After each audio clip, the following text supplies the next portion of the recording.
Shoulder జాయింట్లో scapula bone ఉంటుంది, ఈ చెయ్యి ఎముక ఉంటుంది, అంటే ఈ ఎముక, ఈ రెండు ఎముకల మధ్యలో ఉన్నదే జాయింట్ అనమాట.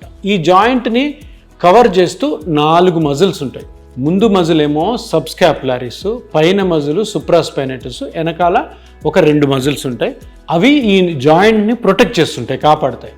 99% ఫ్రోజన్ షోల్డర్ ఉన్న పేషెంట్స్లో ఈ పైన మజిల్ అంటే ఈ సుప్రాస్పైనటస్ అని అంటారు, లేదంటే రొటేటరీ కఫ్ అంటారు.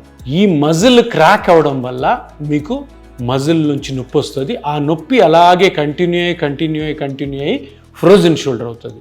ఇక్కడ దీనికి ఆర్థరోస్కోపిక్ సర్జరీ చేసి దాన్ని మళ్ళీ ట్రీట్ చేస్తూ ఉంటారు.